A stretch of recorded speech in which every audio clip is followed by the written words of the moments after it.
Hiljutised küsitlused toovad selgelt esile, kui lõhestunud on Ameerika juudid Iisraeli ja selle mitmel rindel peetavate sõdade suhtes. AP küsitluse kohaselt peab 70 juudi täiskasvanust end juudiks, kui neilt küsitakse nende usulise kuuluvuse kohta. Teisalt usub sellest 70% vaid pool, et Iisraeli sõjalised operatsioonid Gazas on õigustatud. Ja umbes 25% neist, kes peavad end juudiks, usuvad, et Iisrael on toime pannud genotsiidi.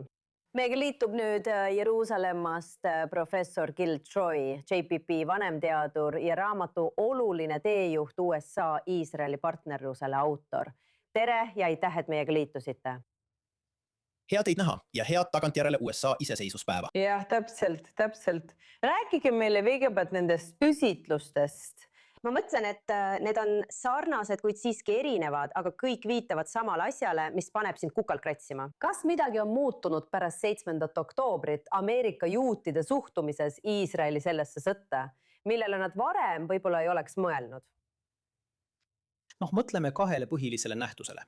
Esiteks on toimunud tohutu meediakampaania, tohutu sotsiaalmeediakampaania ja tohutu rahvusvaheline kampaania Iisraeli vastu, tuues niinimetatud G-sõna ehk genotsiidi avaliku peavoolu arvamuse sekka. Ma tegin 9 kuu pikkuse uuringu esimese 9 kuu jooksul pärast 7. oktoobrit. Ja kui Ameerika juhtis 9 kuud Mosuli lahingut Iraagis, kajastas New York Times seda 80 artikliga ning 10 000 kuni 40 000 tsiviilisikut, kes kahjuks said surma õigustatud võitluses. Esimese 9 kuu jooksul pärast Gaza konflikti algust, 7. oktoobrist, avaldas New York Times 6656 artiklit. Nii et kõik ameeriklased, kõik inimesed üle maailma on selle tohutu meediasurve all. Wow. Lisaks sellele on Ameerika juudid üles kasvanud nii, et nad sobituksid ja kuuluksid ühiskonda. Ja eriti kuna nii paljud Ameerika juudid kipuvad olema poliitilisel spektril rohkem vasakul poolel ning vasakul poolel on nüüd grupp inimesi, kes on nii raevukalt sionismi vastased, et sa lihtsalt annad survele järele. Nii et küsitlused on kindlasti muret tekitavad, kuid ma ei usu paanitsemisse, sest ajaloolasena suudan ma vaadata asju pikemas perspektiivis. Ma tean, et näiteks 1989 aastal toetas Iisraeli vaevu 45% ameeriklastest, kuid 2 aasta jooksul tõusis see Pärsia lahe sõja tõttu hüppeliselt. Ma tean, et 7. oktoobril toetas Iisraeli 61% ameeriklastest, mitte ainult Ameerika juudid, ja üle 80% Ameerika juutidest toetas Iisraeli. Nii et me oleme väga raskes olukorras. Meil on ilmselgelt palju pinget ka Iisraeli valitsuse ja Trumpi ümber. Nii et see võib olla omamoodi täiuslik torm, aga ma arvan, et me tuleme sellest läbi.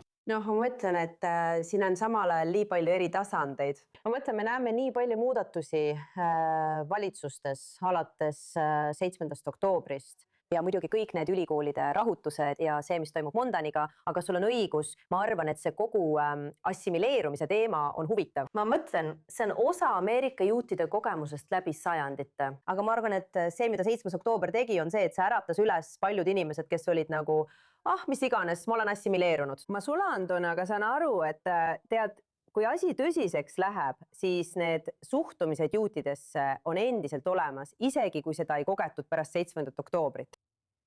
Õige. See antisemitism, mis välja ilmus, on olnud jahmatav. Meil on tõesti see nähtus, kus mõned Ameerika juudid tõmbuvad eemale ja muutuvad selle suhtes palju häälekamaks ja raevukamaks. Aga sa juhid tähelepanu ka sellele, et on toimunud tõus. Ja tõde on see, et juudi ajalugu, tegelikult ka paljude teiste rahvaste ajalugu, aga juudi ajalugu on kujundanud rohkem see tuumik, see inimeste grupp, kes jäävad pühendunuks. Ja alati on olnud teisiti mõtlejaid. Alati on olnud inimesi, kes on justkui hüljanud judaismi, sionismi ja Iisraeli. Seega mulle meeldib keskenduda sellele, mida ma nimetan pilateseks. Tugevdame tuumikut. Ja ma õppisin ka oma onu, Irvilt, ta oli reklaamimees. Ta oli üks suurtest reklaamitegijatest 1950, 60 ja 70 aastatel. Ja kui ta pärast 50 aastat reklaaminduses pensionile jäi, ütles ta, et ainus asi, mida ta õppis, on see, et Ameerikas on ainus püsiv asi muutus. Ja teine asi, mida peaksime lisama, on see, et me oleme praegu tõelise antisionistliku maania ajastus. Ja ka sellel on tohutu mõju. Kui mõelda viimasele 6-7 aastale, siis meil on olnud maania. Sa võid sellega nõustuda või mitte nõustuda, aga meil oli maania George Floydi ja rassismi ümber. Meil oli maania Me Too liikumise ümber. Meil oli maania transsoolisuse ümber. On hetki, kui meedia ja eriti sotsiaalmeedia justkui võimendavad asju. Ja jällegi, sa võid olla ühel või teisel pool seda küsimust. Ma ei räägi sellest, vaid ma räägin hetkest, kui eriti väike pühendunud vähemus surub mingit agendat ja see muutub justkui peavooluks. Nii et me peame ka selle mõõtmega arvestama.